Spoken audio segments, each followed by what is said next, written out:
வணக்கம். நான் உங்கள் மோகனா. 1/9/2025 திங்கட்கிழமை மாலை மலர் செய்திகள். வாங்க பார்க்கலாம். சப்பான் சீனாவுடன் கைகுலுக்கி டிராம் கண்ணில் விரலை விட்டு ஆகட்டும். மோடி உலகை வேக்கும் வைக்கும் ராஜதந்திரம்.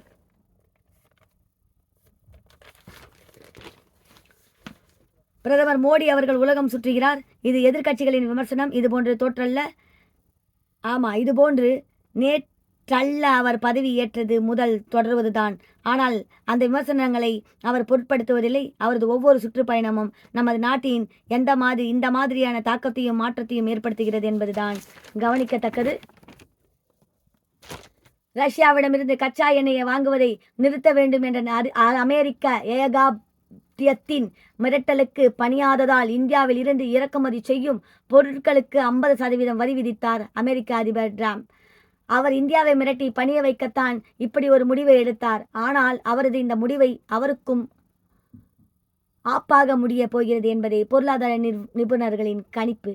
நாட்டின் நெருக்கடியான அசாதாரண சூழல் ஏற்பட்டால் மட்டுமே அதிபர் தன்னிச்சையாக கூடுதல் வரிகளை விதிக்க முடியும். ஆனால் இப்போது அப்படி அசாதாரண சூழல் நாட்டில் ஏற்படவில்லை. அப்படி இருக்கும்போது டிராம் எடுத்த முடிவு சட்டப்படி செல்லுபடியாகாது என்று வாதமும் அமெரிக்காவில் சூழ்ந்துள்ளது. இது ஒரு பக்கம் இருக்க, அமெரிக்காவில் அத்தியாவசிய பொருட்களின் விலை கடுமையாக உயர்ந்துள்ளதாக புள்ளி விவரங்கள் காட்டுகின்றன. கடந்த 1933ஆம் ஆண்டுக்கு பிறகு தற்போது தான் அமெரிக்கர்கள் அதிக வரி விதிப்பை எதிர்கொண்டுள்ளதாக அமெரிக்கா செனட் உறுப்பினர் பட்டி முர்ரே கூறியிருக்கிறார். டிராமின் இந்த வரி விதிப்பால் ஒரு சராசரி அமெரிக்கா குடும்பம் $2,400 வரை இழக்கப் போகிறது என்றும் அவர் எச்சரித்துள்ளார். அமெரிக்கா தேர்தலின் போது அமெரிக்கா நலனுக்காக முக்கியத்துவம் கொடுப்பேன் என்றும் அமெரிக்காவில் சட்டவிரோதமாக குடியேறிபவர்கள் வெளியேற்றப்படுவார்கள் என்றும் கூறிய டிராம் அமெரிக்காவின் பொருட்களுக்கு பல்வேறு நாடுகளும் அதிக அளவு வரி விதிப்பதாக கூறி பரஸ்பர வரியை விதித்தார். அதாவது அமெரிக்கா பொருட்களுக்கு எவ்வளவு வரி விதிக்கப்படுகிறதோ அதே அளவுக்கு அந்த நாட்டின் பொருட்களை அமெரிக்காவில் இறக்குமதி செய்யவும் வரி விதிக்கப்படும் என்று டிராம் கூறியிருந்தார். அதன்படி பரஸ்பர வரியை விதித்தார். பின்னர் சம்பந்தப்பட்ட நாடுகளுடன் வர்த்தக பேச்சுவார்த்தை நடத்தப்பட்டு புதிய வரி விதிப்பை அமுல்படுத்தினார். இந்தியாவுடன் வர்த்தக பேச்சில் உடன்பாடு எட்டப்பட்டதால் 50% வரியை டிராம் விதித்தார். இதையடுத்து ரஷ்யாவிடம் கச்சா எண்ணெய் வாங்குவதை கண்டித்து டிராம் இந்திய எண்ணெய் வாங்குவது நிறுத்தாவிட்டால் கூடுதலாக வரியை விதிக்கப் போவதாக கூறினார். அதாவது சின்ன பிள்ளைகள் சண்டை போடுவது போல். ஆனால் இந்தியா தனது நலன் கருதிய முடிவெடுப்போம் என்று உறுதியாக கூறிவிட்டதால் இந்திய பொருட்கள் மீது தற்போது 50% வரி விதிக்கப்பட்டுள்ளது. அமெரிக்க அதிபர் விதித்த இந்த வரி விதிப்பு காரணமாக அமெரிக்கா சந்தைகளுக்கு இந்திய பொருட்களை ஏற்றுமதி செய்வதில் சிக்கல் ஏற்பட்டுள்ளது. அமெரிக்காவின் இந்த வரி மிரட்டலுக்கு பணியாத இந்தியா மற்றும் மாற்று வழிகளை மேற்கொண்டு ஏற்றுமதியாளர்களுக்கு பாதிப்பு ஏற்படாத வகையில் நடவடிக்கை எடுத்து வருகிறது. இதற்கிடையே டிராம் மேற்கொண்ட வரி விதிப்பு உள்ளிட்ட நடவடிக்கையால் அமெரிக்காவில் அத்தியாவசிய பொருட்களின் விலை கடுமையாக உயர்ந்துள்ளதாக தெரிய வந்துள்ளது. குறிப்பாக டிராம் ஆட்சிக்கு வந்தால் இருந்ததே அமெரிக்காவில் பல்வேறு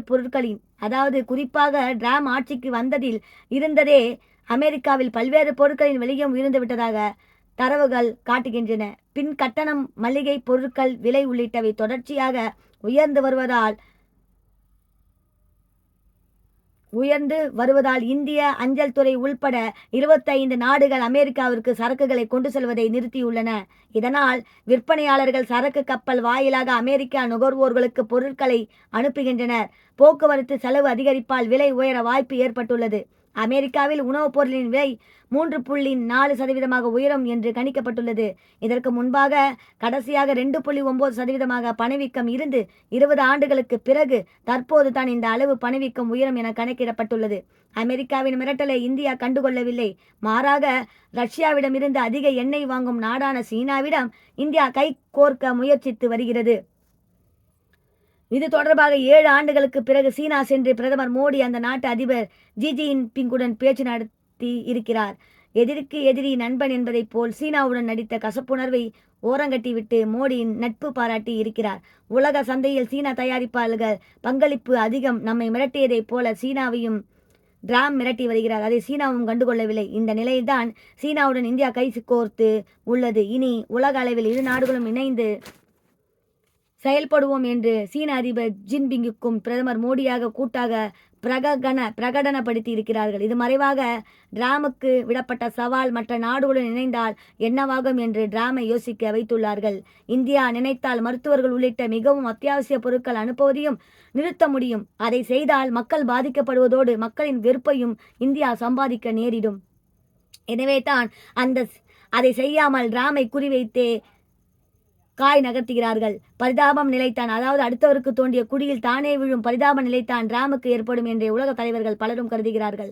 அடாவடியாக செயல்படும் அமெரிக்காவின் போக்கை கட்டுப்படுத்த அடுத்ததாக மோடி திரட்டப்போவது பிரிக்ஸ் கூட்டமைப்பை. இந்த கூட்டமைப்பு கடந்த 2009 தொடங்கப்பட்டது. இதில் பிரேசில், ரஷ்யா, இந்தியா, சீனா, தென்னாப்பிரிக்கா, எதித்ரோபியா, ஐக்கிய அரபு எமிரேட்ஸ், ஈரான், இந்தோனேஷியா ஆகிய நாடுகள் உள்ளன. இந்த கூட்டமைப்பில் ரஷ்யா, சீனா போன்ற வல்லரசு நாடுகளும் இந்தியா உள்ளிட்ட வளரும் நாடுகளும் இணைந்து இருப்பது தான் அமெரிக்காவின் தூக்கத்தை கெடுத்துள்ளது. இந்தியாவின் தூக்கத்தை கெடுத்துள்ளது. அமெரிக்காவின் இணைந்து இருப்பது தான் அமெரிக்காவின் தூக்கத்தை கெடுத்துள்ளது. இந்த பிரிக்ஸ் கூட்டமைப்பு நாடுகள் உலகளவிய வர்த்தகத்துக்கு டாலருக்கு பதிலாக கரன்சியை கொண்டு வர முயற்சித்து வருகின்றன. டிராமின் நடவடிக்கையால் இந்த முயற்சி தீவிரமாகும். அப்படி ஒரு சூழ்நிலை வந்தால் டாலரின் மதிப்பு சரிந்துவிடும். இந்த டிராமை கலக்கத்தில் ஆழ்த்தியிருக்கிறது. அமெரிக்காவின் பொருளாதாரமும் தொழில்நுட்ப வளர்ச்சியும் தான் அந்த நாட்டை ஆட்டம் போட வைத்துள்ளது. அதற்கு இணையாக நமது பொருளாதாரமும் தொழில்நுட்பங்களும் வளர்ந்துவிட்டால் அமெரிக்காவுக்கு நேரடியாக சவால் விட முடியும். அது தனது ராஜதந்திர நடவடிக்கையால் டிராமின் கணக்குகளில் விரலை விட்டு ஆட்டி இந்த பயணத்தின் மூலம் அப்படி ஒரு சூழலை உருவாக்கி வருகிறார் மோடி. சீனாவுக்கு செல்வதற்கு முன் பிரதமர் மோடி ஜப்பான் சென்றார். சின்னஞ்சிறிய நாடான ஜப்பான் நாடு தொழிலில் கூட என்ன முன்னேற்றம் கண்டுள்ளது என்று உலக நாடுகள் அந்த நாட்டை வியந்து பார்க்கின்றன. அந்த நாட்டில் தொழில்நுட்பம் குவித்து கிடைக்கிறது. நம் நாட்டில் மனித ஆற்றலும் அறிவும் குவிந்து கிடைக்கிறது. இவை இரண்டும் இணைந்தால் அதை தான் மோடி செய்துள்ளார். ஜெமிக் காண்டக்டர் ஆலையை அவர் பார்வையிட்டார் என்பது செய்தி. அது என்ன செமி காண்டக்டர், அதனால் என்ன மாற்றம் வந்துவிடப் போகிறது? தொழில்நுட்பங்களை வடிவமைக்கும் போது மின்சாரத்தை கடத்த பொருட்களும் இருக்கின்றன, கடத்தாத பொருட்களும் இருக்கின்றன. ஆனால் ஒரே பொருள் மின்சாரத்தை கடத்தும் பொருளாகவும் கடத்தாத பொருளாகவும் இயங்க வேண்டும். அதாவது நாம் கட்டளையிடும் போது அது மின்சாரத்தை கடத்தவும் வேண்டும், துண்டிக்கவும் வேண்டும். அதுதான் செமிகண்டக்டர். இதுதான் மின்னணு சாதனங்களின் ஆணிவேராகவும் மூளையாகவும் செயல்படுகிறது. இதை பெருமளவு தயாரித்து ஜப்பான், சீனா போன்ற நாடுகள் வெளிநாடுகளுக்கு ஏற்றுமதி செய்கின்றன. அந்த தொழில்நுட்பங்களை பெறவும் அதை சார்ந்த தொழில்களை மேம்படுத்தும் ஜப்பானின் ஒத்துழைமை நாடுவதை அவரது இந்த பயணத்தின் முக்கிய நோக்கம். ஏற்கனவே இந்தியா மற்றும் ஜப்பான் இடையிலான உறவு அண்மை காலமாக பொருளாதார மற்றும் தொழில்நுட்ப முன்னேற்றத்தில் முக்கிய பங்கு வகிக்கிறது. பல்வேறு துறைகளில் ஜப்பான் அளிக்கும் உதவி இந்தியாவின் வளர்ச்சி பாதையை வேகப்படுத்தும் வகையில் இருப்பது குறிப்பிடத்தக்கது. ரோப்டிக்ஸ், இயற்கை நுண்ணறிவு, எலக்ட்ரானிக்ஸ் போன்ற துறைகளில் ஜப்பானின் முன்னேற்றமான தொழில்நுட்பங்கள் இந்தியாவிற்கு அறிமுகமாகின. இது வேலை வாய்ப்புகளை அதிகரிக்கும் விதமாகவும் புதிய திறன்களை உருவாக்கும் வகையாகவும் செயல்படும் என்று நிபுணர்கள் தெரிவித்துள்ளனர். இந்தியாவில் மெட்ரோ, அதிவேக ரயில் சாலை, துறைமுகம் போன்ற அடிப்படை வசதிகளில் ஜப்பான் முதலீடு செய்து வருகிறது. குறிப்பாக மும்பை, அகமதாபாத் அதிவேக ரயில் திட்டம் இரு நாடுகளின் உறவின் சின்னமாக திகழ்கிறது. மேக் இன் இந்தியா திட்டத்தை வலுப்படுத்தும் வகையில் ஜப்பானிய நிறுவனங்கள் இந்தியாவில் தொழிற்சாலைகள் நிறுவியுள்ளன. வாகன உற்பத்தி, மின்னணு சாதனங்கள், இயந்திர உற்பத்தி போன்ற துறைகள் இதன் மூலம் வலுவடைகின்றன. பசுமை, ஆற்றல், கழிவு, வேளாண்மை, காற்று மாசு குறைப்பு ஆகிய துறைகளில் ஜப்பான் அனுபவம் இந்தியாவின் சுற்றுச்சூழல் பாதுகாப்பு முயற்சிகளை வலுப்படுத்துகிறது. சூரிய ஆற்றல் மற்றும் மின்சார வாகன துறைகளில் இரு நாடுகளின் கூட்டமைப்பு அதிகரித்து வருகிறது.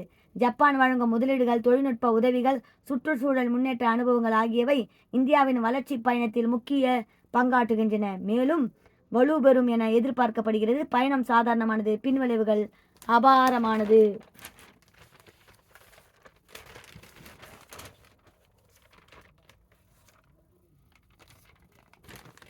இத்துடன் இந்த செய்தி அறிக்கை முடிவடைகிறது. மேலும் வேறொரு செய்தியுடன் நாளை சந்திக்கிறேன். அதுவரை உங்களிடமிருந்து விடைபெறுவது உங்கள் மோகனா. நன்றி, வணக்கம்.